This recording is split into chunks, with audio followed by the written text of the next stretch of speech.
بسم اللہ الرحمن الرحیم۔ السلام علیکم۔ پروگرام علم و حکمت میں خوش آمدید۔ میں ہوں محمد حسن الیاس۔ ناظرین اکرام، متفرق سوالات کی نشست ہے۔ وہ سوالات جو ہمیں آپ لوگوں کی جانب سے موصول ہوتے ہیں، ہماری یہ خواہش ہوتی ہے کہ وقتاً فوقتاً ایک ایک سوال کو غامدی صاحب کے سامنے رکھیں اور یہ جاننے کی کوشش کریں کہ زندگی کی یہ مشکلات، دین اور علم سے متعلق ان سوالات کو حاصل کرنے کا وہ کیا زاویہ نظر ہے جس سے ہم درست جواب تک پہنچ سکتے ہیں۔ اسی سلسلے کو آگے بڑھائیں گے۔ حسب سابق ہمارے ساتھ تشریف فرما ہے جناب جاوید احمد غامدی صاحب۔ السلام علیکم غامدی صاحب۔ وعلیکم السلام۔ ہم سب بہت شکریہ آپ کے وقت کا۔ آغاز کرتے ہیں، متفرق سوالات کی نشست ہے۔ آج کی نشست کا پہلا سوال یہ ہے کہ غلامی کے بارے میں آپ یہ فرماتے ہیں کہ اسلام نے اس کا آغاز نہیں کیا، پہلے سے چلی آ رہی تھی اور خاتمہ بھی تدریج کے ساتھ کیا ہے۔ ان احکامات کی نوعیت بھی آپ بیان فرماتے ہیں۔ ایک سوال آدمی کے ذہن میں یہ اٹھتا ہے کہ غلامی اگر اپنی ذات میں ایک بد اخلاقی تھی تو دین نے تو جو دیگر بد اخلاقیاں تھیں ان کا فی الفور خاتمہ کیا، اور اگر یہ بد اخلاقی ہے اور تدریج سے اس کا خاتمہ ہوا، گویا پھر اس عہد کے اندر جو لوگ موجود تھے وہ اس کو اپنا رہے تھے، تو پھر تو یہ ماننا پڑتا ہے کہ اس طرح کے بڑی ہستیاں بھی اس طرح کی نعوذ باللہ کیا کسی بد اخلاقی کا مرتکب ہو رہی تھیں۔ اگر بد اخلاقی تھی تو ایک دن میں آؤٹ لا قرار دے کر ختم کیوں نہیں کر دیا گیا، اور تدریج کے اس پروسیس کے دوران جن لوگوں نے اس کو اپنایا کیا وہ بھی کسی اس طرح کے معاملے میں غلطی کا ارتکاب کر بیٹھے؟ اس میں کئی باتیں سمجھنے کی ہیں۔ ایک تو یہ کہ کسی آزاد انسان کو پکڑ کر آپ غلام بنا لیں، یہ آخری درجے کا ظلم ہے۔ اس سے بڑی کوئی زیادتی نہیں ہو سکتی۔ اگر کسی قوم نے یا کسی گروہ نے ایسا کیا ہے تو کوئی پیغمبر ایک منٹ کے لیے بھی اس کو برداشت نہیں کرے گا۔ چنانچہ عربوں میں اس طرح کی کوئی روایت نہیں تھی۔ اگر کسی شخص کو وہ آزاد ہے پکڑ کر غلام بنایا گیا ہے تو یہ اس معاشرے میں بھی ایک جرم سمجھا جاتا تھا۔ اسلام کو اس سے سابقہ درپیش نہیں ہوا۔ کوئی چیز انفرادی طور پر سامنے آئی تو اس کی شدت کے ساتھ مذمت کر دی گئی۔ ایک تو یہ سمجھ لیجئے، ہمارے ہاں عام طور پر جب غلامی کا لفظ بولا جاتا ہے تو لوگوں کے سامنے مثال کے طور پر امریکہ کی پرانی داستان آ جاتی ہے کہ یہاں کے لوگ جا رہے ہیں اور جہازوں میں بھر کر زندہ اور آزاد انسانوں کو لا کر وہی صورت ان کے ساتھ کر رہے ہیں جانوروں کے ساتھ کی جاتی ہے۔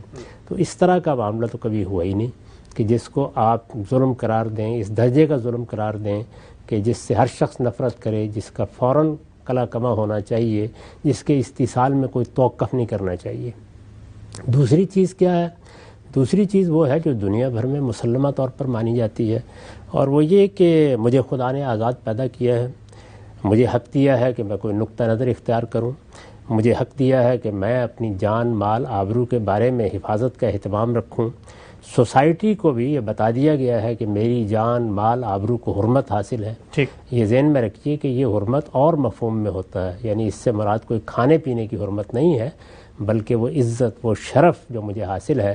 یہی وجہ ہے کہ رسالت مآب صلی اللہ علیہ وسلم نے بھی اس کو بیان فرمایا، اور حجۃ الوداع کے موقع پر انسانوں کی جان مال آبرو کے بارے میں بہت سختی سے تنبیہ کی، اور یہ کہا کہ ان کی حرمت ایسی ہے جس طرح کی حرمت اس شہر کی ہے، اس مہینے کی ہے، تاکہ لوگ چونکہ مقدس چیزوں کو بڑی عزت دیتے ہیں تو وہ اس عزت کا خیال کریں۔ قرآن مجید نے بھی اس کو بیان کیا کہ وَلَقَدْ كَرَّمْنَا بَنِي آدم، ہم نے بنی آدم کو تکریم عطا فرمائی ہے۔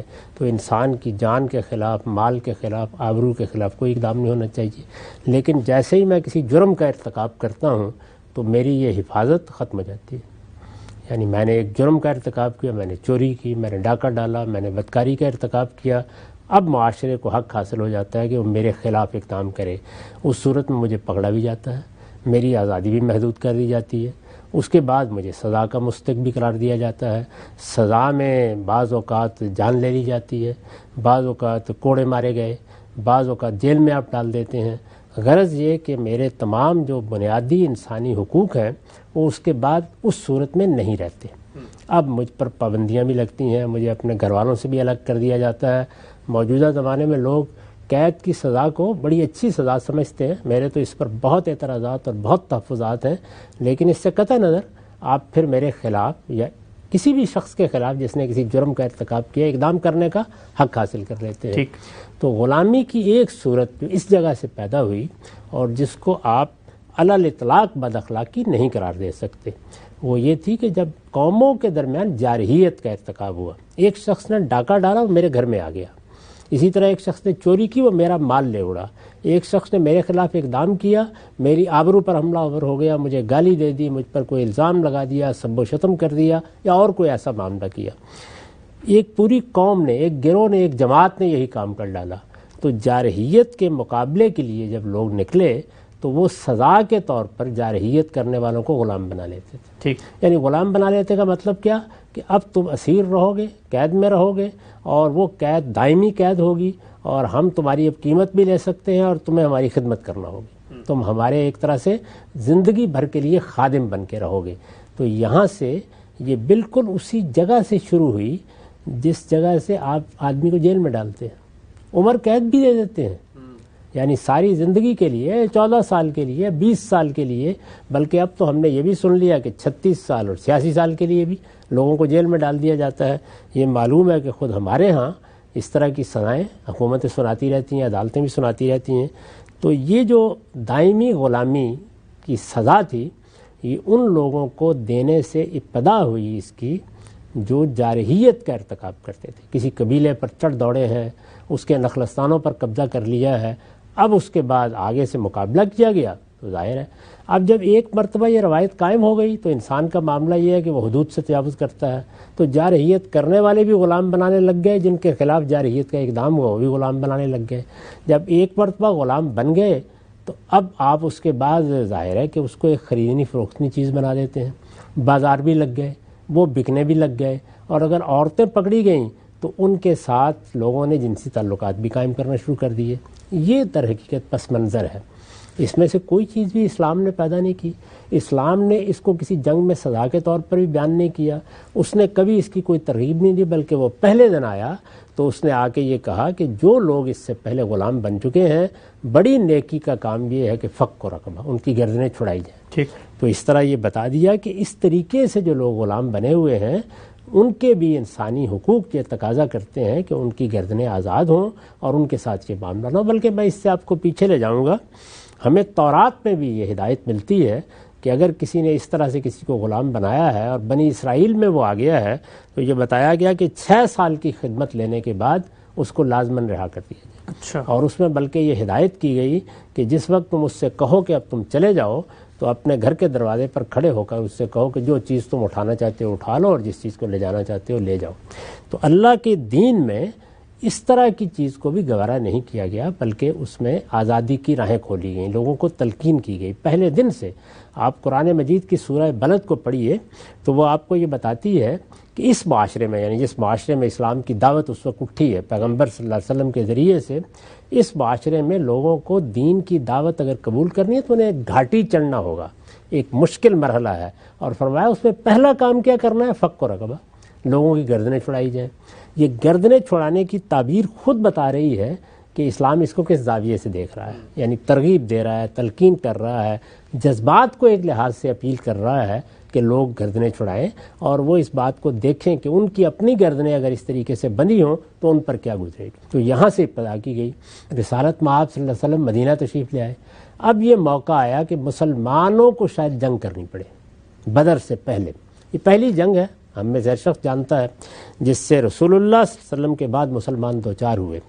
تو اس جنگ کا جب موقع آیا تو سورہ محمد کو آپ اٹھائیے تو اس میں باقاعدہ اس کو موضوع بنا کر یہ بتا دیا گیا کہ جنگ ہوگی، اور اس جنگ سے مقصود بھی یہی ہے کہ وہ لوگ جو جارحیت کر کے آ رہے ہیں ان کے ساتھ اگر مڑبھیڑ ہوتی ہے تو آخری درجے میں ان کو تحقیق کیا جائے، تاکہ یعنی دیکھیے نتیجہ بھی بیان کیا، حتی تضع الحرب اوزارہا، تاکہ یہ جنگ کی صورتحال جو یہ لوگ پیدا کر رہے ہیں یہ ختم ہو جائے، جزیرہ نما عرب میں امن قائم ہو، امن میں اسلام کی دعوت بھی پھیلے اور ان لوگوں نے بھی جو بات کرنی ہے کریں.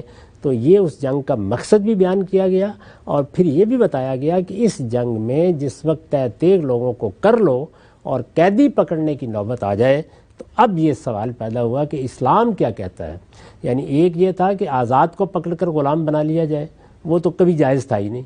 دوسرے یہ تھا کہ کسی کو جنگ میں قیدی بنا لیا جائے، اور یہاں دیکھیے کہ بالکل جائز صورت پیدا ہو رہی تھی. یعنی چونکہ مشرکین کی طرف سے خطرہ تھا، ابھی مسلمان تو حملہ آور ہو ہی نہیں رہے تھے، وہ جارحیت کر رہے تھے. قرآن مجید نے اس جارحیت کی تصویر کھینچی ہے کہ رسول کو گھر سے نکال دیا، لوگوں کو اپنے گھر بار چھوڑنے کے لیے آمادہ کیا. اس کے بعد نہ قرابت کا لحاظ کیا، نہ رشتہ داری کا لحاظ کیا، اور جب وہ یہاں آ کے پناہ گیر ہو گئے ایک لحاظ سے، ظاہر ہے کہ بہت دور ہے، کوئی 6 دن کا سفر ہے جہاں یثرب واقع تھا، وہاں پر بھی معاف کرنے کے لیے تیار نہیں ہیں، حملہ آور ہو رہے ہیں. ٹھیک. تو جارحیت دوسری جانب سے تھی، اور اگر سزا کے طور پر یہ فیصلہ کیا جاتا تو اس کی ایک وجہ بنتی تھی، لیکن اللہ تعالیٰ نے اعلان فرما دیا کہ فَإِمَّا مَنًّا بَعْدُ وَإِمَّا فِدَاءً. اب اگر تم قیدی بناؤ گے تو 2 ہی صورتیں ہیں، ایک یہ کہ تم ان کو احسان کے طور پر رہا کر دو بعد میں، اور دوسرے یہ کہ فدیہ لے لو ان سے. باقی اگر یہ دونوں صورتوں کی نوبت نہیں آتی اور قیدی رکھنے پڑتے ہیں تو وہ قیدی ہی رہیں گے، خواہ ان کو حکومت اپنے نظم میں قیدی رکھے یا لوگوں میں قیدیوں کے طور پر تقسیم کر دے، دونوں صورتیں ہو سکتی ہیں. لیکن اب غلامی کا یا کسی قیدی کو قتل کر دینے کا کوئی سوال نہیں ہے. تو اس طرح گویا جو اصل تھی اس کا خاتمہ کر دیا. میں اس وجہ سے یہ کہتا ہوں کہ اسلام نے غلامی کا آخری درجے میں خاتمہ کر دیا، یعنی اس روایتی کو ختم کر دیا کہ جنگوں میں پکڑے جانے والے لوگوں کو اب غلام بنایا جا سکتا ہے. یہ بات سورہ محمد میں نہایت وضاحت، نہایت صراحت کے ساتھ بیان ہوئی ہے. اور میں عرض کروں کہ بعض لوگ یہ غلط فہمی پھیلاتے ہیں کہ میں نے اس آیت کا یہ مطلب پہلی بار بیان کیا یا میں اس میں متفرد ہوں. ہمارے ہاں جو لوگ زبان کا علم رکھتے ہیں اور جو تفسیر کی روایت سے واقف ہیں وہ جانتے ہیں کہ جلیل القدر مفسرین نے اس کا یہی مطلب بیان کیا ہے. یعنی اس میں کوئی مطلب کے حد تک، آیت کے مدعا کی حد تک بڑا اختلاف نہیں ہے. تو یہ بات ذہن میں رکھنی چاہیے، اور میں اس میں کوئی نئی رائے نہیں بیان کر رہا.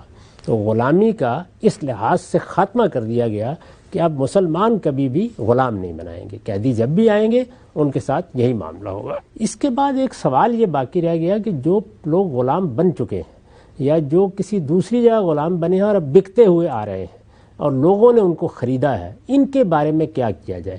اس میں اسلام نے بالکل دوسرا طریقہ اختیار کیا، اور وہ طریقہ یہ تھا کہ نہ حکومت اس پوزیشن میں ہے کہ وہ سب لوگوں کو ان کی رقم ادا کر دے. لوگوں نے پیسے دے کے خریدے ہوئے تھے، تو آپ کس طریقے سے ان کو اس طرح آزاد کر دیتے؟ آپ کو یہی کرنا تھا نا کہ آپ باقاعدہ طور پر پھر معاوضہ ادا کرتے. اس وقت کی حکومتیں اس پوزیشن میں ہی تھی. رسالت مآب صلی اللہ علیہ وسلم کے زمانے میں تو مہاجرین کا یہ حال رہا کہ ان کو اپنی جگہ پر کھڑا کرنے، پابرجا کرنے کے لیے اللہ کے پیغمبر نے فقر کی زندگی اختیار کر لی. یہ تو بہت آخری زمانے میں کہیں جا کر کچھ حالات بہتر ہونے شروع ہوئے، ورنہ حکومت کے پاس کچھ بھی نہیں تھا، وہ اس پوزیشن ہی میں نہیں تھے. لوگوں کی، عام لوگوں کی ضروریات پوری کرنا مشکل تھا. دوسرا معاملہ کیا تھا؟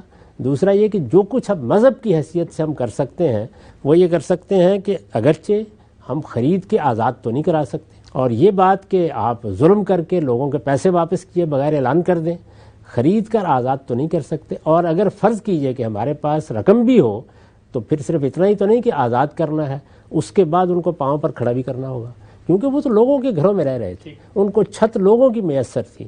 اسی طریقے سے عورتوں کا معاملہ یہ تھا کہ ان کے معاملات اپنے مالکوں کے ساتھ تھے. تو اب اگر آپ نے ان کو آزاد کر دیا اور ان کے حقوق ختم کر دیے، اگر آپ کے پاس رقم ہے بھی تو پھر ان کو آپ کو بحال رکھنا پڑے گا نا. پھر ان کی بحالیات کے لیے آپ کو اقدامات کرنے پڑیں گے کہ ان کے گھر ہوں، وہ کہاں رہیں. یہ کوئی 2-4 لوگوں کا مسئلہ نہیں تھا، یہ سینکڑوں کی تعداد میں، ہزاروں کی تعداد میں لوگ تھے، ان پر معیشت گویا قائم تھی. تو یہ حکومت تو اس پوزیشن ہی میں نہیں تھی کہ وہ یہ کر سکے، اور نہ یہ کسی طرح موزوں تھا. تو اس میں جو طریقہ اختیار کیا گیا وہ طریقہ یہ اختیار کیا گیا کہ پہلے ان کے سماجی مرتبے کو برابری کی سطح پر لے آیا جائے. چنانچہ بے شمار اقدامات ہیں جن کی فہرست میں نے اپنی کتاب میزان میں سامنے رکھ دی ہے، اور میرے جلیل القدر استاذ امین احسن اصلاحی نے بھی غلامی کا بتدریج خاتمہ کے عنوان سے اپنی تفسیر تدبر قرآن میں ایک باب باندھا ہے، اور اس میں بھی ان تمام اقدامات کی فہرست مرتب کر دی ہے. یعنی غلامی کا لفظ آؤٹلا قرار دے دیا گیا، غلام اور لونڈی کے بجائے اما کہا جاتا تھا عام طور پر، یا اور دوسرے الفاظ بولے جاتے تھے، ان کی جگہ فتح اور فتات کے الفاظ رائج کر دیے جائیں. ان کو جو خود کھاؤ وہ کھلاؤ، جو خود پہنو وہ پہناؤ، جہاں خود سو وہاں ان کو سلاؤ، ان کے رہن سہن میں اور تمہارے درمیان کوئی فرق نہ ہو، ان سے ان کی طاقت سے زیادہ کام تم نہیں لے سکتے. تو سماجی مرتبہ ان کا بالکل برابری کی سطح پر لے آیا گیا. پہلا کام یہ کیا گیا، مذہب یہی کر سکتا تھا. یعنی اس کے سوا کچھ اور کرنا ممکن نہیں تھا. تو پہلے یہ کام کیا گیا. اس کے بعد اب یہ سوال پیدا ہوا کہ جو موجود ہے ان کی آزادی کی راہ بھی کھولی جائے. تو اس کے لیے چونکہ غلام جو کچھ کماتے تھے، عورتیں بھی جو کچھ کماتی تھی، اگر وہ کسی گھر میں کام کر رہی ہیں تو وہ بھی اپنے مالک کو لا کے دیتے تھے. تو اس میں یہ راستہ کھولا گیا کہ چونکہ حکومت تو اس پوزیشن میں نہیں ہے کہ وہ رقم ادا کر سکے، تو مالکوں سے کہا گیا کہ اگر تمہارا غلام یا تمہاری لونڈی خود آزادی چاہتی ہے جو تم لے آئے ہوئے ہو، تو تمہاری رقم خرچ ہوئی ہے نا اس پر، اس سے معاہدہ کر لو کہ سال میں 1.5 میں یہ کما کے تمہیں دینے کی بجائے اپنی آزادی کی قیمت ادا کر دے. ٹھیک. اس کو مکاتبت کہتے ہیں. اس کا قانون باقاعدہ سورہ نور میں نازل ہوا اور مسلمانوں کو 2 حکم دیے گئے. ایک یہ کہ اگر تمہارا غلام مکاتبت چاہے یا لونڈی مکاتبت چاہے تو یہ کر لو، یعنی ان کو ہدایت کی گئی اس معاملے میں. اور دوسری جانب جو تھوڑا سا چھوٹا سا بیت المال مسلمانوں کا بن گیا تھا، حکومت کا خزانہ، یہ کہا گیا کہ اگر اس میں کوئی رقم موجود ہے تو یہ لوگ اگر 1.5 کی مکاتبت کر کے بھی اپنی رقم ادا کرنے کی پوزیشن میں نہ ہوں تو خزانہ یا بیت المال ان کی مدد کر دے اور ان کے لیے آزادی کی راہیں کھولی جائیں. تو یہ طریقہ اسلام نے اختیار کیا. اب جو لوگ اس طرح کی بےمانی باتیں کرتے ہیں کہ آپ نہ لوگوں کو رقم دیتے، نہ ان کا معاوضہ ادا کرتے، نہ ان کے لیے کھانے کا بندوبست کرتے، نہ ان کی معاش کا بندوبست کرتے، بس ایک حکم دے دیتے، تو پھر اسلام کی تحسین ہو رہی ہوتی. میرے نزدیک تو جو طریقہ اللہ کے پیغمبر نے اور قرآن نے اختیار کیا ہے اس طرح کی سماجی برائیوں کو ختم کرنے کا، اس سے بہتر طریقہ آسمان کے نیچے کوئی ایجاد ہی نہیں کر سکتا. ہم سب بہت ہی تفصیل سے آپ نے ان تمام پہلوؤں کا احاطہ کیا کہ اگر یہ بد اخلاقی تھی تو کس نوعیت کی تھی اور اصل بد اخلاقی کیا تھی، اسلام نے کیسے اس کا خاتمہ کیا. سورہ محمد کی آیت کا آپ نے حوالہ بھی دیا. چند ضمنی پہلو پوچھوں گا، لوگوں کے ذہن میں بہت اضطراب کا باعث بنتے ہیں. یہ جو آپ نے بات فرمائی کہ جو پہلے سے چلے آ رہے تھے ان کی خاتمے کے لیے ایک تدریج کا رویہ اپنایا گیا، اور دنیا کے اندر سماجی سطح پہ اگر کوئی برائی ہوتی ہے تو ایسے ہی اس کو حل بھی کیا جاتا ہے. ایک پہلو لوگوں کو بڑا مضطرب کرتا ہے، وہ یہ ہے کہ جو موجود تھیں خواتین، لونڈیاں جن کو کہا جاتا ہے، ان کے ساتھ جو جنسی تعلق ہے اس کو بھی باہر کیف دین نے برقرار رکھا ہے، اور جہاں بھی قرآن مجید میں ذکر آتا ہے وہاں زنا کو الگ کیا ہے، اور نکاح اور اس ما ملکت ایمانکم جو دائیں ہاتھ سے مالکت بنتی ہیں ان کو الگ کیا گیا ہے. یہ بھی بیان فرمائیے گا کہ بظاہر عقل اس کو تسلیم نہیں کرتی کہ چلیں موجود تھے، ان کو آپ رکھتے بھی سب کچھ کرتے، اس پہ بھی تو پابندی لگائی جا سکتی تھی کہ جنسی تعلق قائم نہ کیا جاتا. پابندی لگا دی جائے اور ایک انسان کے فطری دائیں کے ہمیشہ کے لیے ختم کر دیا جائے. کیا کیا جائے؟ یعنی 2 ہی صورتیں ہیں نا، یا یہ ہے کہ وہ آزاد ہوں اور کوئی شخص ان کے ساتھ شادی کرنے کے لیے تیار ہو. تو یہ صورتحال ذرا آپ مجھے پیدا کر کے دکھائیے. سوسائٹی کے اندر وہ بالکل ایک دوسرا طبقہ بن چکا ہوا تھا. اس کو پہلے آپ معاشی طور پر، معاشرتی طور پر، سماجی طور پر اس سطح پر لائیں گے کہ لوگ ان کے ساتھ شادی کر سکیں. کون اس کے لیے تیار ہوتا آسانی کے ساتھ؟ یعنی کوئی تیاری نہ ہوتا. یہ آپ آج طوائفوں کو آباد کرنے کی ایک مہم چلا کے دیکھ لیں، آٹے دال کا بھاؤ معلوم ہو جائے گا. قرآن مجید تو یہ کہہ رہا ہے ان کے بارے میں، اور قرآن مجید کی سورہ نساء میں باقاعدہ قانون کے طور پر بیان کر رہا ہے کہ یہ اس طرح کے پس منظر میں پلی بڑی ہیں کہ اگر ان سے بدکاری کا ارتکاب ہو رہا ہے تو ان کو سزا نہیں دی جا سکتی. اچھا، یہ صورتحال ہے. تو یہ لوگ اصل میں آج کے زمانے میں بیٹھ کر ایک صورتحال کا اندازہ لگاتے ہیں. تو جنسی تعلقات پر کیوں پابندی لگائی جائے؟ آپ یہ دیکھتے ہیں کہ اس وقت پورے مغربی معاشرے میں بعض قوانین جو غلط قوانین بنائے گئے ہیں، اور امریکہ میں بھی بنے ہوئے ہیں اور یورپ میں بھی بنے ہوئے ہیں، ان کی وجہ سے نکاح بہت مشکل ہو گیا. تو لوگ کیا کرتے ہیں، وہ ایک بوائے فرینڈ گرل فرینڈ کا تعلق پیدا کر لیتے ہیں. تو آپ کل کو اسلام کی دعوت دیں اور یہاں لوگ مسلمان ہو جائیں تو پہلے دن پابندی لگا دیں گے. مشکل ہے. تو آپ کو اس کی اصلاح کرنا ہوتی ہے. سماجی معاملات کی اصلاح کرنے کے یہ طریقے نہیں ہوتے. ایسی پابندی کیسے لگائی جا سکتی تھی؟ ایک معاملہ چل رہا ہے، جب آپ ان کی آزادی کی راہ کھول رہے ہیں تو ایک تدریج کے ساتھ مرتبہ بلند ہوگا. سوسائٹی میں آہستہ آہستہ ان کو قبول کیا جائے گا. ان کے معاملے میں جو آپ نے قوانین بنا دیے ہیں وہ آسان نہیں رہے. آپ ذرا اپنے خادم کے بارے میں طے کیجئے کہ جو خود کھانا ہے وہ خود کھلانا ہے، جو پینا ہے وہ پلانا ہے، تو پھر آپ کو معلوم ہو جائے گا کہ یہ سماجی اصلاحات کس طرح ہوا کرتی ہیں. یہی طریقہ صحیح طریقہ تھا. ٹھیک. اچھا، یہ منصب فرمائیے گا کہ جو دین نے بتایا ہے کہ اگر اس سے بچہ پیدا ہو جاتا ہے تو ام الولد بن کے وہ آپ سے آپ آزاد ہو جاتی ہے، تو اس معاملے میں اگر جنسی معاملے کے نتیجے میں بچے کی ذمہ داری کا معاملہ ہوتا ہے تو وہاں پر قانون سازی کر دی گئی کہ وہ آزاد ہو جاتی ہے. نہیں، ام الولد ہونے کی صورت میں یہ نہیں کہ آزاد ہو جاتی ہے، یہ طے کیا گیا کہ اب اسے بیچا نہیں جا سکتا. اچھا، یعنی خرید و فروخت ختم ہو گئی. آزاد ہونے کے لیے تو اسی راستے سے گزرنا پڑے گا نا. آزاد ہو کے کیا کرے گی وہ؟ یعنی کہاں جائے گی؟ یہ تو آپ نے اور سزا دے دی اس کو، بچہ ہو گیا ہے، اب تمہارا کوئی والی وارث نہیں۔ لیکن مالک اگر مر جائے تو وہ آزاد ہو جاتی ہے۔ ظاہر وہ ایک بالکل دوسری صورت ہے، وہ تو یہ ہے کہ جس آدمی نے خرید کے کوئی مال اپنے کھتے میں بھرا تھا اس کا کوئی مالک نہیں رہا، تو وہاں تو پھر ریاست پہ ذمہ داری آئے گی۔ اس طرح کی ذمہ داری چونکہ یک بے یک نہیں آتی، یعنی آپ نے ایک دن حکم نہیں دے دیا تو اس کو سنبھالا بھی جا سکتا ہے۔ تو ریاست جب کوئی اقدام کرتی ہے، دیکھیے مذہب جب کوئی اقدام کرتا ہے تو وہ قانون بنائے گا لیکن اللہ کے حکم پر اس کی پیروی ہوگی۔ وہ تو پہلے دن ہو گیا کہ فک و رقبہ، ٹھیک، تمہیں ان گردنوں کو چھڑانا ہے، آزاد کرنا ہے۔ جب ریاست کوئی قانون بناتی ہے تو ریاست کو یہ سمجھنا چاہیے، یا حکومت کوئی اقدام کرتی ہے کہ یہ اس کے نتائج کیا نکلیں گے، اس سے کیا فی الواقع ہم کسی کی مدد کریں گے یا اور خرابیاں پیدا کر دیں گے۔ تو اس طرح کی باتیں جو لوگ کرتے ہیں وہ اصل میں سماجی اصلاحات میں اور اخلاقی تعلیم میں فرق نہیں کرتے۔ سماجی اصلاحات کے لیے سوسائٹی کو تیار کرنا، ایسے اسباب پیدا کرنا، اگر اس کے لیے کوئی ضروری اقدامات کرنے ہیں تو وہ لازماً کرنا ہوں گے۔ انسان ہیں، ان کو اٹھا کے باہر نہیں پھینکا جا سکتا۔ ٹھیک۔ اچھا ہم سے بھی جتنا بھی سماجی طور پر ایک پورا نظام فکر دیا دین نے، نتیجہ پھر کیا نکلا ہے اس کا؟ نتیجہ تو لوگ کہتے ہیں یہ نکلا کہ اس کے باوجود غلامی 1960 تک مسلمانوں میں جاری رہی، مسلمانوں کے حکمران، مسلمانوں کے جتنے بڑے بڑے لوگ تھے سبھی غلام رکھتے رہے، تو وہ جو سماجی تبدیلی مذہب پیدا کرنا چاہتا تھا نتیجے کے اعتبار سے تو پیدا نہیں ہوئی۔ سماجی تبدیلی تو بہت بڑے پیمانے پہ پیدا ہوئی، البتہ اس میں کوئی شک نہیں کہ لوگ اس طرح کی اصلاحات کو آسانی سے قبول نہیں کرتے۔ باقی دنیا میں غلامی موجود تھی، بکتے ہوئے آ جاتے تھے، جن لوگوں کے پاس کچھ مال وغیرہ ہوتا تھا وہ خرید بھی لیتے تھے۔ لیکن یہ بتائیے کہ جس وقت یہ ختم ہوئی تو کیا آپ کو کوئی ہزاروں کی تعداد میں غلام ملے جو آزاد ہوئے؟ یعنی امریکہ میں تو آج بھی آپ کو پوری تاریخ نظر آ جاتی ہے، ہمارے ہاں بھی کوئی اس طرح کی چیز ہے۔ صرف حرم سراؤں میں اور بڑی جگہوں کے اوپر یہ معاملہ رہ گیا ہوا تھا۔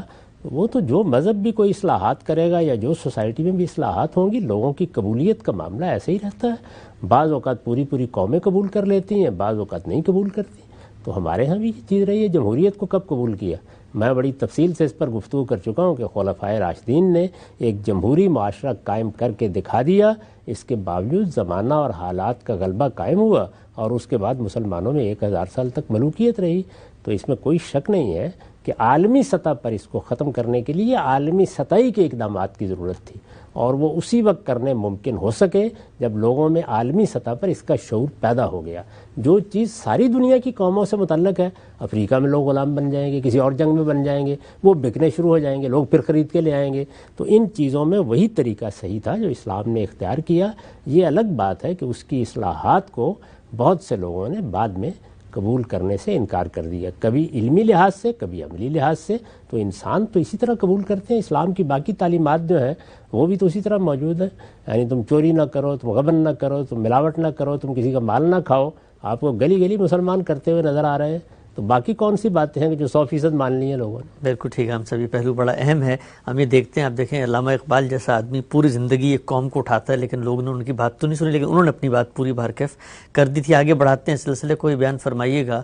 ہمارے ہاں عام طور پر یہ نظر آتا ہے کہ پاکستانی عدالتوں اور جو پورا نظام ہے انصاف کا، اس میں جب تک جرم ثابت نہیں ہوتا اس وقت تک بھی انٹروگیشن کے نام پر، تفتیش کے نام پر، تحقیق کے نام پر لوگوں کو پابند سلاسل کر دیا جاتا ہے، جیلوں میں ڈال دیا جاتا ہے۔ بلکہ بعض جگہ تو یہ بھی دیکھنے میں آیا کہ سالیڈری کنفائنمنٹ، یعنی بالکل ہی وہ قید خانہ جو سزائے موت کے قیدیوں کو دیا جاتا ہے وہاں پر اکیلا رکھ دیا جاتا ہے۔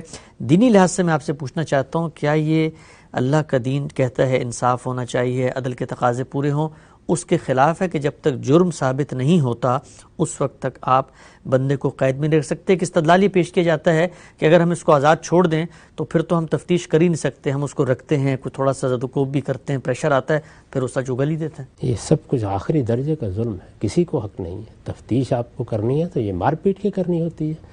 تفتیش کے جدید طریقے اختیار کرنے چاہیے، اور قدیم میں بھی بڑے ماہرین پیدا ہوتے رہے ہیں تفتیش کے، اس کا ہرگز یہ طریقہ نہیں ہے۔ آپ کو ہاتھ اٹھانے کا حق کس نے دیا ہے جب تک کہ یہ واضح نہ ہو جائے کہ کسی شخص نے جرم کا ارتکاب کیا ہے؟ جرم کا ارتکاب کیا ہے تو اس صورت میں بھی پہلے آپ کو قانون بنانا پڑے گا کہ اس کی سزا کیا ہے۔ ہمارے ہاں تو آپ یہ جانتے ہیں کہ بعض ایسی عدالتیں بھی قائم ہو کر دی گئیں کہ جو اسی طرح سے لوگوں کو گرفتار کروا کے جیلوں میں ڈال دیتی ہیں، اور سال ڈیڑھ بعد پتہ چلتا ہے کہ انہوں نے تو کوئی اس طرح کام نہیں کیا، بلکہ سال ڈیڑھ کیا بعض اوقات 5-5 10 سال گزر جاتے ہیں۔ تو میرے نزدیک تو یہ سب کچھ آخری درجے کا ظلم ہے۔ آپ کسی شخص کو اسی وقت حوالات میں، یعنی اس کے لیے صحیح تعبیر ہے جب آپ تفتیش کر رہے ہیں تو حوالات میں رکھنا، اسی صورت میں رکھ سکتے ہیں جب آپ اس بات پر عدالت کو مطمئن کریں کہ یہ وہ شخص ہے کہ جس سے کسی خطرے کا امکان ہے، یعنی اس کا اندیشہ ہے کہ یہ کسی کو نقصان پہنچائے گا، اس کے شواہد پیش کریں، تب اس میں بھی زیادہ اچھا یہ ہے کہ آپ آدمی کو اس کے گھر میں پابند کر دیں، وہ گھر میں رہتے ہوئے باہر نہ جائے، جس طرح کہ آج کل یہ بالکل ممکن ہو گیا کہ آپ ملک سے بھاگنے پر پابندی لگا سکتے ہیں، آپ ظاہر ہے کہ جہاں سے لوگ جاتے ہیں وہاں پر پابند کر دیتے ہیں۔ اسی طرح سے جو لوگ سیاسی لوگ ہیں یا جن کا ایک خاص پس منظر ہے یا جن سے کسی خاص اس طرح کے اقدامات کی توقع نہیں ہوتی، ان کو گھروں میں نظر بند کرنے میں کوئی معنی نہیں ہے۔ بڑی اچھی روایات بعض اوقات انگریز حکومت نے بھی قائم کی کہ لوگوں کو ان کے گھروں میں نظر بند رکھا جائے۔ تو جب تک آپ یہ بتا نہ دیں کہ کسی شخص سے کیا خطرہ لاحق ہو گیا ہے، اس کی آزادی کو کیسے محدود کیا جا سکتا ہے؟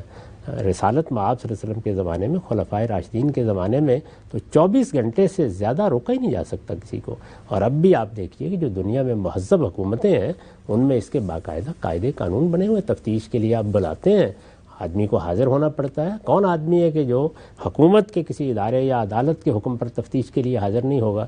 اور اگر کوئی تفتیش میں 1-2 مرتبہ نہیں آتا ہے تو آپ بتائیں عدالت کو کہ یہ ہمارے ساتھ تعاون نہیں کر رہا، اس کے بعد کسی اقدام کی وہ آپ کو اجازت دے گی۔ یہ طریقہ جو ہمارے ہیں یہ تو بالکل ناجائز طریقہ ہے۔ اسی طرح سے مقدمہ چل رہا ہوتا ہے اور آدمی ہے کہ وہ جیل میں پڑا ہوا ہے، تو یہ تو آپ نے اس کو جرم کی اپیل کے دوران ہی میں کو 8-10 سال کی سزا دے دی، اس کا حق آپ کو کس نے دیا ہے؟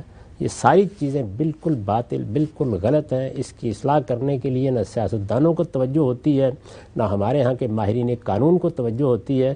میں تو دستبستہ عرض کرتا ہوں کہ اس ظلم کے لیے یہ خدا کی عدالت میں جواب دہ ہوں گے، ان قوانین کو بہتر کریں۔ ٹھیک، اچھا خان صاحب، بھی آپ نے ذکر کیا سیاستدانوں کا، ہم نے دیکھا کہ ہمارے ملک میں پورا جو نظام عدل ہے، عدالتوں کا جو پورا سسٹم ہے، اس پر سے لوگوں کا اعتماد ہی اٹھ جاتا ہے جب وہ یہ دیکھتے ہیں کہ ایک سیاسی حکومت اپنے مخالفین کو جھوٹے سچے کیس بنا کر اور ان کے اوپر الزامات لگا کر جیلوں میں ڈالتی ہے، 5-7 سال بعد وہ بالکل کلین چٹ لے کے باہر آ جاتے ہیں، وہی آتے ہیں حکومت میں، وہ ان کے ساتھ بھی یہ کرتے ہیں۔ تو اس سے جو اوور آل ہمارے ہاں عدالتوں میں انصاف کا نظام ہے، اس پر سے اعتماد اٹھ جاتا ہے کہ بھئی یہ کنوکشن اگر عدالت کر بھی رہی ہے تو یہی عدالتیں 5-7 سال بعد وہ سیاسی دباؤ ختم ہوتا ہے تو ختم کر دیتی ہیں۔ تو اس سے سماجی سطح پر یہ جو لوگوں کے قانون کی پابندی، ان کا احترام، عدالتی نظام کا ایک جس کو کہتے ہیں ریٹ، اس پر بھی تو فرق پڑتا ہے۔ اس میں کیا شک ہے؟ اس کے نتیجے میں ہمارے ہاں کوئی عزت ہی قانون کی باقی نہیں رہ گئی۔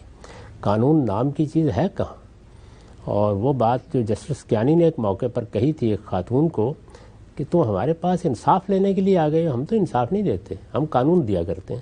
یعنی ہاتھ میں آپ نے قانون کی شک پکڑا دی، دفعہ پکڑا دی، تو انصاف ملنا چاہیے سوسائٹی کو۔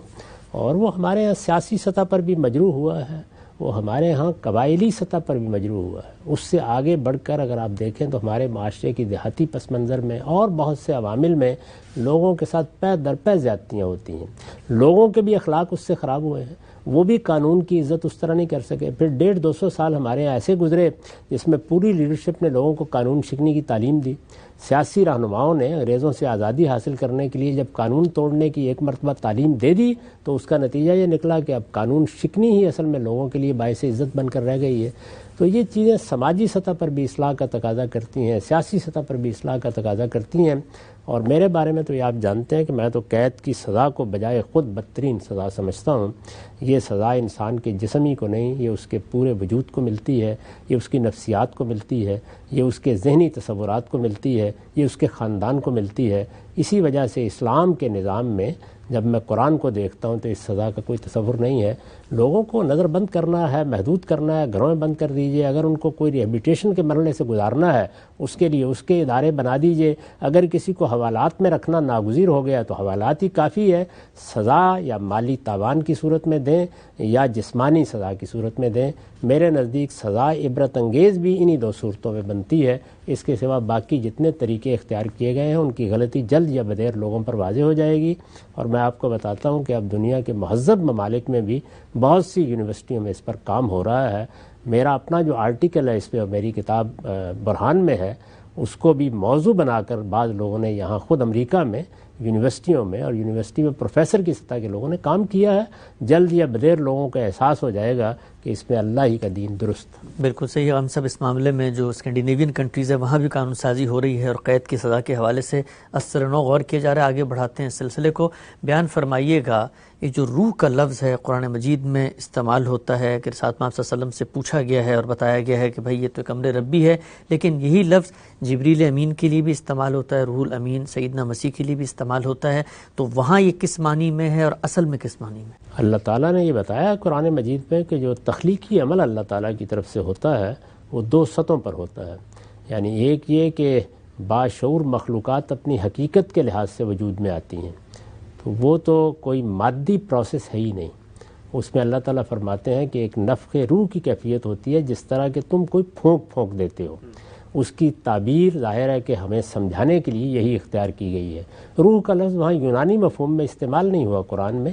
ایک پھونک دیتے ہیں اور اس کا نتیجہ کیا نکلتا ہے؟ اس کا نتیجہ یہ نکلتا ہے کہ جو کچھ بھی اللہ چاہتے ہیں وہ اپنی اصل باشعور حیثیت پہ وجود پذیر ہو جاتا ہے. جیسے کہ انسان کی اصل شخصیت ہے، فرشتے ہیں، تو اس لحاظ سے فرشتے الروح ہیں کیونکہ ان کے لیے کوئی مادی قالب تیار ہی نہیں کیا گیا.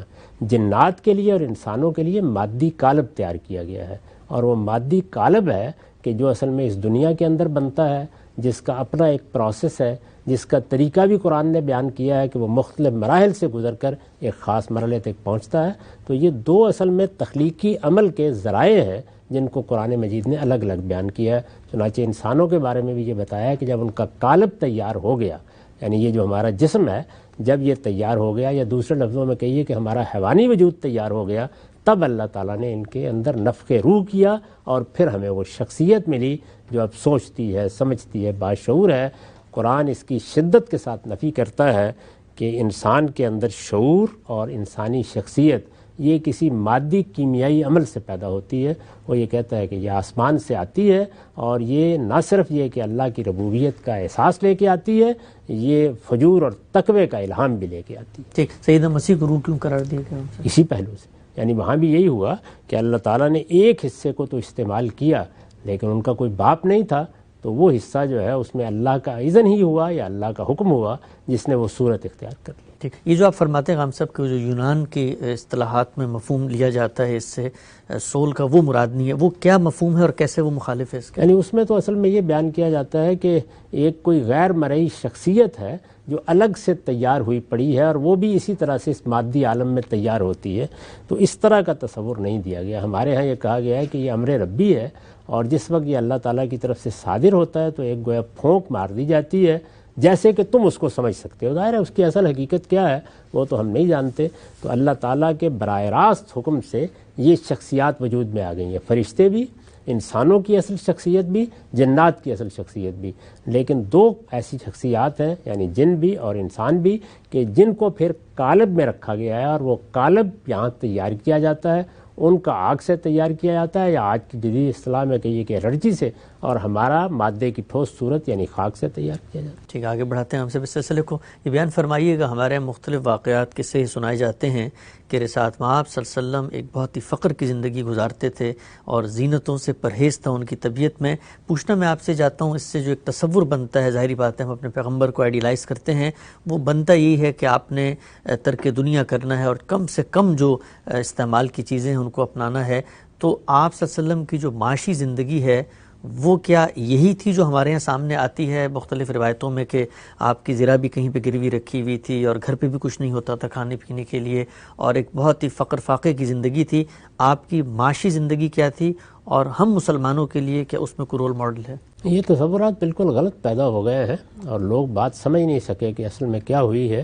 رسالت مآب صلی اللہ علیہ وسلم کی مکی زندگی ایک متمول شخصیت کی زندگی ہے. اچھا. یعنی آپ خود بھی تجارت کرتے رہے، اور سیدہ خدیجہ کے مال میں بھی جس طریقے کی آپ کے لیے فراخی پیدا ہوئی، تو وہ ایک دور ہے جس دور میں آپ نے تجارت کی ہے، اور جس میں آپ کے ہاں بالعموم یہ بتایا جاتا تھا کہ بڑا وسیع دسترخوان ہے، بہت اچھے حالات آپ کے رہے، آپ نے بعض لوگوں کی کفالت اس زمانے میں کی، تو آپ کی خاص مالی حیثیت بھی تھی.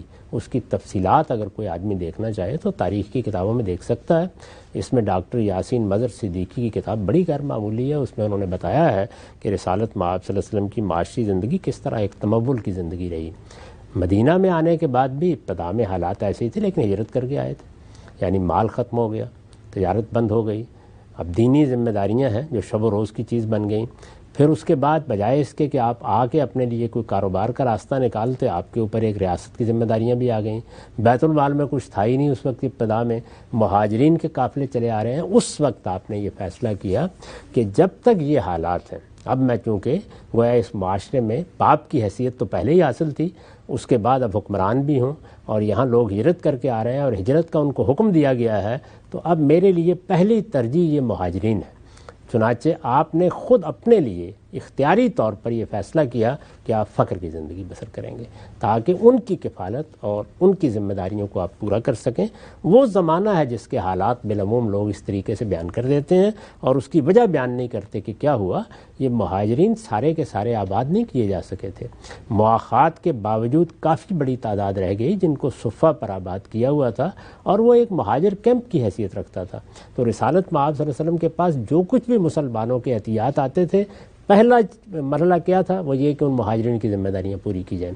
اس میں آپ نے بعض اوقات سختی بھی برتی اپنے گھر والوں پر کہ جب تک میں ان کی ذمہ داریاں پوری نہ کر لوں اس وقت تک میں نہیں چاہتا کہ میرے گھر کی تزئین ہو یا کوئی اور اس طرح کی چیز ہو۔ پھر حالات آخری زمانے میں بہتر ہونا شروع ہوئے، جب فتوحات ہو گئیں، اللہ تعالیٰ نے فراخی پیدا کی، پھر وہ فدق کا معاملہ ہوا، اس طرح خیبر کے اموال آنے لگ گئے، تو اللہ کے پیغمبر کے یہاں بھی خوشحالی آئی۔ اور آپ دیکھیے کہ اپنے بعد جو ترکہ آپ نے چھوڑا اس کی فہرستیں موجود ہیں، اس سے اندازہ کر سکتے ہیں کہ بہت اچھے حالات میں آپ دنیا سے رخصت ہوئے۔ ٹھیک، اچھا ہم سے یہ بات بھی تو ہے کہ اگر یہ کوئی دینی کوئی مقصد ہوتا تو جو باقی پیغمبر گزرے ہیں، سیدنا سلیمان علیہ السلام، داؤد علیہ السلام، ان کے بارے میں تو خود قرآن بتاتا ہے کہ ان کی اتنی بڑی سلطنتیں تھیں، تو اگر کوئی پیغمبروں کے ساتھ اللہ تعالیٰ کی کوئی خواہش منشا ہوتی کہ ایسا ہو تو پھر پچھلے والوں کے ساتھ بھی ہونا چاہیے۔ موسیٰ علیہ السلام کا معاملہ بھی ایسا نہیں تھا، اور بہت سے پیغمبروں کا معاملہ بھی۔ سیدنا ابراہیم کی بیڑوں کے ریوڑوں کا ذکر تو پڑھ پڑھ کے ہم تھک گئے۔ تو اس وجہ سے یہ کوئی قانون اصول نہیں ہے۔ اللہ تعالیٰ نے دنیا میں مال کو خیر کہا ہے، مال آپ حاصل کرتے ہیں، جدوجہد کرتے ہیں۔ بعض اوقات ایک آدمی طے کر لیتا ہے کہ اس کو اب کاروبار نہیں کرنا، کوئی مقصد ہے جس کے لیے زندگی بسر کرنی ہے، تو مقصد کی زندگی جیسے ہی آپ اختیار کرتے ہیں تو بعض اوقات آپ کو اس طرح کی خوشحالی کو خیر بات کہنا پڑتا ہے کہ جو کاروباری لوگوں کو حاصل ہوتی ہے۔ تو یہ حالات پر ہے، آپ کے فیصلوں پر ہے، آپ کی صورتحال پر ہے۔ تو رسالت مآب صلی اللہ علیہ وسلم کے معاملے میں بھی یہ ہوا، کوئی سلطنت نہیں تھی کہ جس کا تخت آپ کو دے دیا گیا تھا، ایک نئی دنیا پیدا کی ہے خدا کے آخری پیغمبر نے، اور اس میں ایک بڑا عرصہ 6-7 سال کا عرصہ ایسا گزرا ہے جس میں مہاجر کیمپ کی صورتحال تھی۔ ٹھیک، اچھا ہم سے ہمارے یہاں جو ایک صوفیانہ روایت ہے اس میں کہا جاتا ہے کہ اگر آپ اللہ کے مقرب بندہ بننا چاہتے ہیں تو قلت طعام ہے، منام ہے اور قلت کلام ہے، ان کو آپ اپنائیں گے تو پھر ہی اللہ کا جو قرب ہے وہ آپ کو حاصل ہوگا۔ تو یہاں پر بھی ہم نے دیکھا ہے کہ صوفیہ بھی خوراک ترک کر دیتے ہیں اور بہت ہی کم کھاتے ہیں، بولنا بھی ترک کر دیتے ہیں اور سونا بھی بہت کم ہو جاتا ہے۔ تو یہ جو پوری صوفیانہ روایت کی ایک اورینٹیشن سامنے آئی، تو پھر تو یہ کہا جا سکتا ہے کہ پھر یہ مذہب کی جو منشا ہے اس سے متصادم ہے ایک لحاظ سے۔ اس میں کوئی شک ہی نہیں ہے، یعنی مذہب کا ہرگز یہ منشا نہیں ہے۔ مذہب کا منشا تو یہ ہے کہ اللہ نے جو نعمتیں آپ کو دی ہیں ان کے اندر آپ اللہ کے حدود کی پابندی کرتے ہوئے زندگی بسر کریں۔ میں نے عرض کیا ہے کہ مال کو ہمارے ہاں کوئی بری چیز نہیں سمجھا گیا۔ انسانی حقوق کے معاملے میں بھی تینوں کا ذکر ہوا ہے۔ آپ یہ دیکھیے کہ حضور نے فرمایا کہ انسان کی جان کو، انسان کے مال کو اور انسان کی آبرو کو حرمت حاصل ہے۔ مال کے لیے جگہ جگہ قرآن مجید نے خیر کی تعبیر اختیار کی ہے، یعنی یہ گویا بھلائی ہے، یہ اللہ کا فضل ہے جسے تم تلاش کرتے ہو۔ اور جب ایسے لوگ پیدا ہوتے ہیں جن کو اللہ یہ صلاحیت دیتا ہے کہ وہ بڑے کارخانے لگائیں، بڑی زمینوں کا بندوبست کریں، بڑے تجارتی قافلے لے جائیں، تو وہ ہزاروں لوگوں کے لیے معاش کے مواقع پیدا کرتے ہیں۔ یہ سب کچھ اللہ کے فضل کی تلاش ہے۔ کتنی جگہ ہیں قرآن مجید میں، سورہ جمعہ میں دیکھیے، جہاں جب آپ کاروبار کے لیے نکلتے ہیں تو یہ کہا ہے کہ تم اللہ کا فضل تلاش کرنے کے لیے نکلے ہو۔ تو یہ اللہ کا فضل ہے، اللہ کی رحمت ہے۔ البتہ ہر آدمی اپنے لیے کوئی مقصد طے کرتا ہے۔ ایک شخص ہے وہ ہنرمند ہے، ایک دوسرا آدمی ہے وہ تجارت کر رہا ہے، ایک تیسرا آدمی ہے کہ اس نے فیصلہ کر لیا کہ وہ بڑے کارخانے لگائے گا، بڑی تحقیقات کرائے گا، بڑی لیبارٹریاں بنائے گا، تو اس کو کام کرنا چاہیے۔ ایک دوسرے آدمی نے یہ خیال کیا کہ نہیں میں سائنسی تحقیق کروں گا، میں تصنیف تعریف کا کام کروں گا، میں تعلم کے لیے اپنے آپ کو خاص کروں گا، تو وہ پھر اس طرح کی فراخی کی توقع بھی نہ کرے، تو اس کو کسی حد تک اپنے لیے فقر کو اختیار کرنا پڑتا ہے۔ اسی طرح اگر کوئی شخص حکمران ہے تو رسالت مآب صلی اللہ علیہ وسلم نے اصل میں حکمران کو کس درجے میں لوگوں کا خیال کرنا چاہیے اس کی بہترین مثال پیش کی ہے. یہ صوفیانہ فقر کی نہیں، حکمران کی ذمہ داری کی مثال ہے. ٹھیک ہے، بہت ہی اہم نقطہ ہے.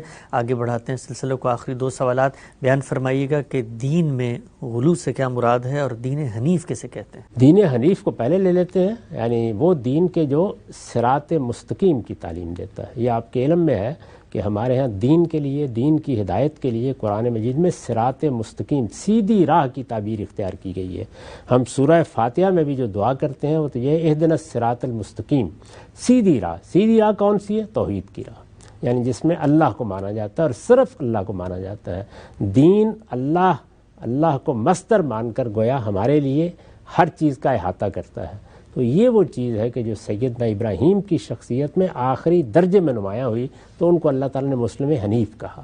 قرآن میں جگہ جگہ یکسو، یعنی ایک بار اپنے پروردگار کو مان لیا. پروردگار کو مان لینا محض کہیں نام لکھ دینا نہیں ہوتا، یعنی وہی میرا اللہ ہے، وہی میرا مالک ہے، وہی میرا معبود ہے، بادشاہی اسی کی ہے، میرا سارا تعلق اسی سے ہے، میری اصل رشتہ داری بھی اسی سے ہے. وہی ہے کہ جس کی طرف میں رجوع کرنا ہے، میں مانگوں گا بھی اسی سے، میں پاؤں گا بھی اسی سے. یہ جو جذبہ اور احساس ہے آدمی کے اندر، یہ اگر اس کی زندگی کا احاطہ کر لے تو یہ کیا ہے؟ یہ حنیفیت ہے. تو ابراہیم علیہ السلام کی یہ خصوصیت ہے، اور اسی کو رسالت مآب صلی اللہ علیہ وسلم سے پہلے حنیفیت کے نام سے دین کی تعبیر کے طور پر یا اس کے نام کی حیثیت سے اختیار بھی کیا جاتا تھا. تو یہ مطلب ہوتا ہے اس کا کہ حنیف ہو گیا آدمی، یکسو ہو گیا، اس نے اپنی پوری زندگی کو اپنے پروردگار کی طرف اور اپنے پروردگار کے لیے خاص کر دیا. ٹھیک. اور دین میں غلو سے مراد؟ غلو کا مطلب یہ ہے کہ اللہ تعالیٰ نے ہر چیز کی دین میں قدر و قیمت طے کی ہے، یعنی کیا چیز اصول ہے، کیا چیز فرع ہے، کیا چیز بنیاد ہے، کس چیز کو ایک اجتہادی امر کی حیثیت حاصل ہے، کون سی چیز سد ذریعہ کے طور پر ممنوع قرار دی گئی ہے، کون سی اصلاً ممنوع ہے. ان میں ہر چیز کو جو اللہ تعالیٰ نے وزن دیا ہے، جہاں رکھا ہے، بالکل اسی طرح رکھنا، اور اپنی طرف سے اس کے اندر کوئی زیادتی نہ کرنا، کوئی بڑائی نہ کرنا.